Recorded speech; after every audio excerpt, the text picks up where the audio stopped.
अब बात ओबीसी आरक्षण की सीमा और उसकी संवैधानिक स्थिति पर आपको बताएंगे कि ओबीसी आरक्षण का लाभ क्या वाकई में सभी ओबीसी जातियों को मिल रहा है या नहीं, इस रिपोर्ट पे देखिए।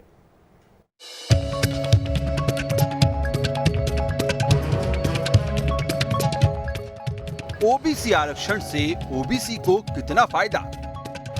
बिना रोजगार आरक्षण का मतलब क्या? आरक्षण की आड़ में सिर्फ सियासत हो रही है। मध्य प्रदेश में ओबीसी आरक्षण पर सियासत हर रोज करवट ले रही है। ओबीसी के मसले पर इन दिनों पॉलिटिकल माइलेज की बीजेपी कांग्रेस में मानो अंतहीन रेस जारी है। मौजूदा समय में भी मध्य प्रदेश में ओबीसी को लेकर एक नई बहस छिड़ गई है, लेकिन इन सब से हटकर अब ये जानने की कोशिश करते हैं कि जिस ओबीसी वर्ग के आरक्षण को लेकर सियासी तलवार खींची हुई है, खुद उस वर्ग को आरक्षण का कितना लाभ मिल रहा है। जानकारी के मुताबिक ओबीसी में हर वर्ग को आरक्षण का लाभ मिले, इसके लिए आयोग का गठन हुआ। केंद्र ने 2 अक्टूबर 2017 को 4 सदस्यीय आयोग का गठन किया। ओबीसी समुदाय से आने वाले जस्टिस जी रोहिणी इसकी अध्यक्ष बनी। आयोग ने ओबीसी कोटा के तहत मिली नौकरियों का विश्लेषण किया। केंद्र सरकार की 1,30,000 नौकरियों का विश्लेषण किया गया था। IIT, IIM, एम्स और दूसरी यूनिवर्सिटी में प्रवेश के आंकड़े भी देखे गए। इसमें नौकरियों और एडमिशन में 97% हिस्सा 25% ओबीसी जाति को मिला। केंद्रीय विभागों और बैंकों में होने वाली भर्तियों में 10 जातियों को 25% लाभ मिला। मतलब केंद्रीय सूची की 2633 ओबीसी जातियों में अकेले 10 जाति को 25% लाभ मिला।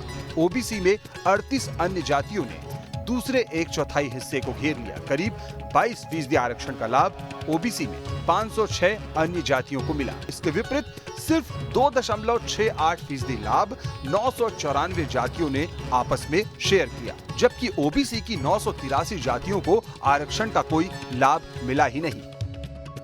इतना ही नहीं, ओबीसी वर्ग में निचले तबके को आरक्षण का लाभ मिले, इसके लिए जस्टिस जी रोहिणी आयोग ने कुछ सिफारिशें भी की थी, जिसमें ओबीसी से जुड़े सारे आंकड़ों को डिजिटल मोड में रखने की बात थी। ओबीसी सर्टिफिकेट जारी करने का स्टैंडर्ड सिस्टम बनाने की बात थी। ओबीसी को 4 वर्गों में बांटकर क्रमशः 2, 6, 9 और 10% आरक्षण देने की बात थी। मतलब ओबीसी को मिले 27% आरक्षण को उप जातियों के 4 वर्गों में बांटा जाए। राष्ट्रीय पिछड़ा वर्ग आयोग भी ओबीसी में सब कैटेगरी की बात कह चुका है। आंध्र प्रदेश में भी ओबीसी को ABCDE में बांटा गया है। कर्नाटक में ओबीसी के सब ग्रुप के नाम है 1, 2A, 2B, 3A, 3B। Haryana, Jharkhand, Bengal, Bihar, Maharashtra, Tamil Nadu में भी वर्गीकरण है। मध्य प्रदेश में अभी ओबीसी के अंदर पिछड़ी जातियों के लिए व्यवस्था नहीं है।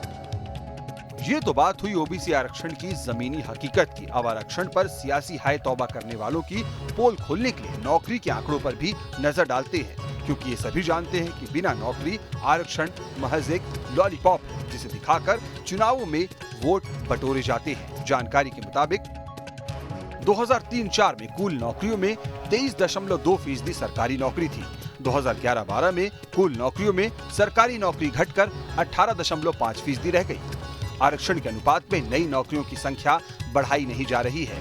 केंद्र और राज्य सरकारों के कई विभागों में हजारों रिक्तियां हैं। केंद्र में 8,72,243 सरकारी पद खाली पड़े हुए हैं। एमपी में भी सरकारी विभागों में करीब 80,000 से ज्यादा पद खाली पड़े हैं। एमपी सरकार के रोजगार पोर्टल पर 32 लाख से ज्यादा बेरोजगार पंजीकृत हैं। हालांकि अब मध्य प्रदेश सरकार 1 लाख सरकारी भर्तियां निकालने की बात कह रही है, लेकिन अगर 1 लाख भर्ती हो भी गई तब भी 30 लाख से ज्यादा पंजीकृत बेरोजगार प्रदेश में होंगे।